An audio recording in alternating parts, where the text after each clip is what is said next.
There are no words that can truly describe the pain felt after the loss of a loved one. And for parents grieving the loss of a pregnancy, stillbirth, or infant death, they face their own set of challenges, accepting that a life has ended even though it barely began. Tomorrow is National Pregnancy and Infant Loss Awareness Day. Tonight, we hear from parents who are bravely sharing their grief in hopes to normalize the conversation about loss so their children will not be forgotten. I remember a nurse telling me, "It's going to be okay, your baby's in heaven, your baby's in heaven." And I didn't want to believe her. I wanted her to be wrong. Hannah gave birth to two beautiful twin boys, Samuel and Simeon, but only left the hospital with one. You don't think about what you might do if your baby passes away. All you think about is what life will be like when you get to bring them home. Samuel died for reasons the doctors still don't understand. He is perfect.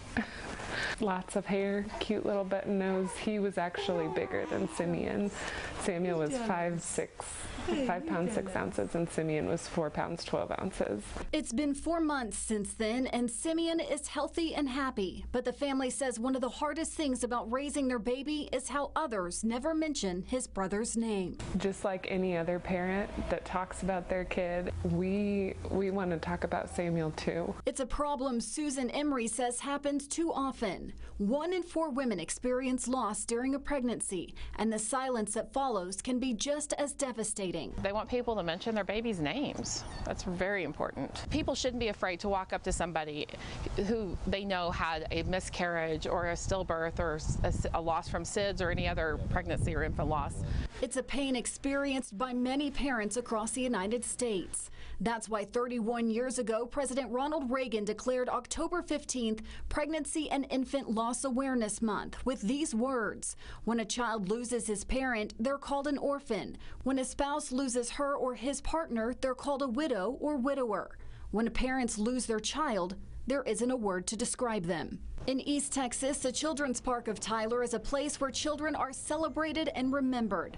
Founded after the loss of Jennifer and Billy Dan Carson's son Braden, who passed away just hours before he was born. They say they wanted it to be a place for families and friends to go besides a cemetery, to reflect, to celebrate, to grieve, and to heal.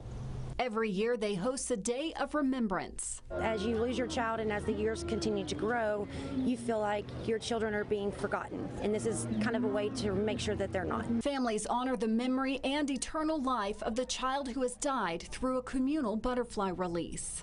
He was such an angel, even on earth. He was always happy as long as I was around. He had the brightest spirit. She was full of life. I mean, just a wonderful baby. Allowing parents to grieve together. It has helped me tremendously to be around people, I guess you could say, that are like me now, that understand. I don't have to say how I feel because they already know. The Softleys say they hope more people realize talking about their son helps them heal.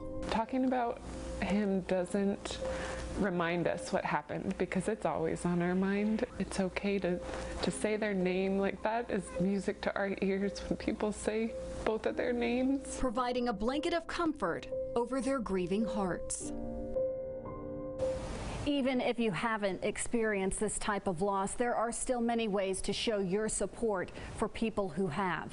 Tomorrow marks the International Wave of Light. You can participate by lighting a candle at 7 p.m. Keep the flame burning for at least 1 hour to create a continuous wave of light throughout the time zones and across the world. All in honor of babies gone too soon and to support parents grieving that loss. Neil, back to you.